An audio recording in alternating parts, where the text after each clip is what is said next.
അലൈക്കും. എൻ്റെ പേര് മുഹമ്മദ് അബ്ദുൽ ഷമീർ. ഞാൻ ലക്ഷദ്വീപുകാരനാണ്.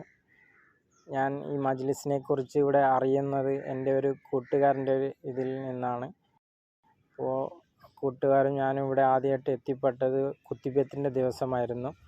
അപ്പോൾ കുത്തിബത്തൊക്കെ കഴിഞ്ഞിട്ട് ഞാൻ ബാവാനെ നേരിട്ട് കണ്ട് സംസാരിച്ച്, ഞാൻ ലക്ഷദ്വീപിൽ നിന്ന് വന്നതാണ്. അപ്പോൾ ബാബാനോട് എൻ്റെ ബുദ്ധിമുട്ടൊക്കെ ഞാൻ പറഞ്ഞു.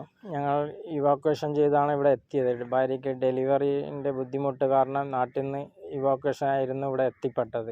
അപ്പോൾ ഇങ്ങനെ വന്ന് ഇവിടെ നിന്ന് വെള്ളം ബാബ മന്ത്രിച്ച് തന്നു. അപ്പോൾ ആ വെള്ളം കൊണ്ട് ഞാൻ ഭാര്യയ്ക്ക് കൊടുത്തു. അൽഹംദുലില്ലാ, അന്ന് എൻ്റെ പിറ്റേ ദിവസം വൈകുന്നേരം അൽഹംദുലില്ലാ ഡെലിവറി സുഖമായിട്ട് പ്രസവം നടന്ന്. പിന്നെ പിറ്റേ ദിവസം അതുപോലെ കൊച്ചിന് വെള്ളം കൊടുത്തിട്ട് ഹോസ്പിറ്റലിൽ കൊണ്ടുപോയി. അപ്പോൾ ഡോക്ടർ 5 വർഷം കഴിഞ്ഞാൽ ഓപ്പറേഷൻ വേണമെന്ന് പറഞ്ഞിട്ടുണ്ടായിരുന്നു. അപ്പോൾ വെള്ളം കൊടുത്തിട്ട് കൊണ്ടുപോയതിന് ശേഷം ഡോക്ടർ സ്കാൻ ചെയ്ത് നോക്കിയിട്ട് പറയാം ഓപ്പറേഷൻ ഇനി വേണ്ടെന്ന്. അൽഹംദുലില്ലാ. പിന്നെ എൻ്റെ ആ ബുദ്ധിമുട്ട് അങ്ങനെ നീങ്ങിയ ശേഷം ഞാൻ ഇവിടുത്തെ യൂട്യൂബ് ചാനലിൽ ഞാൻ വേറെ ദ്വീപിലേക്കൊക്കെ അയച്ചു കൊടുത്തപ്പോൾ ഒരുപാട് ആളുകൾ ഇങ്ങോട്ട് വന്ന് അൽഹംദുലില്ലാ അവരുടെയൊക്കെ ബുദ്ധിമുട്ടൊക്കെ ഇവിടെ നിന്ന് മാറി. ഇവിടെ ഒരു കറാമത്തിൻ്റെ ഉറവിടമാണ് ഇവിടെ. അൽഹംദുലില്ലാ ഈ മജ്ലിസ് 26 വർഷം ആയിട്ടെന്നാണ് ഇവിടുത്തെവർ പറഞ്ഞത്.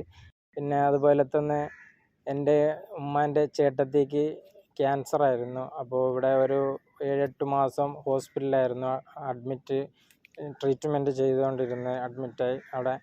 അൽഹംദുലില്ലാ ഇവിടെ വന്ന് ബാവാനെ കണ്ട് കാര്യം ബാവാനോട് ചോദിച്ചപ്പോൾ ബാവ ഒരുപാട് കാര്യങ്ങൾ ചെയ്യാൻ പറഞ്ഞിട്ടുണ്ടായിരുന്നു. ആ അമലുകളൊക്കെ ചെയ്തതിന് ശേഷം അൽഹംദുലില്ലാ ഇപ്പോൾ ഒരുപാട് മാറ്റങ്ങൾ കണ്ടിട്ടുണ്ട്. ഇപ്പോൾ കീമോ ഒക്കെ ചെയ്യുമ്പോൾ ഒരു ബുദ്ധിമുട്ടുമില്ല. അൽഹംദുലില്ലാ ഉമ്മാൻ്റെ ക്യാൻസർ പകുതിയോളം മാറിയിട്ടുണ്ട്. അൽഹംദുലില്ലാ. എന്ന് വെച്ചാൽ ഇപ്പോൾ നാട്ടിലേക്ക് പോക്കോളാം എന്ന് പറഞ്ഞപ്പോൾ അൽഹംദുലില്ലാ നാട്ടിലാണ് ഉള്ളത് ഇപ്പോൾ മുത്തമ്മ. അൽഹംദുലില്ലാ ഇപ്പോൾ ഒന്ന് ബാബ പറഞ്ഞിട്ടുണ്ടായിരുന്നു കുറച്ച് കാലതാമസം എടുക്കും ഇത് മാറിക്കിട്ടാൻ. അപ്പോൾ അതുപോലെ തന്നെയാണ് ഉള്ളത്. അൽഹംദുലില്ലാ. പിന്നെ അതുപോലെ തന്നെ ഈ മജ്ലിസ് എന്ന് വാടാത്ത പുഷ്പത്തെ പോലെ അന്ത്യനാൾ വരെ നിലനിൽക്കട്ടെ. അൽഹംദുലില്ലാ. അസ്സലാമു അലൈക്കും വറഹ്മത്തുള്ളാഹി വബറകാതുഹു.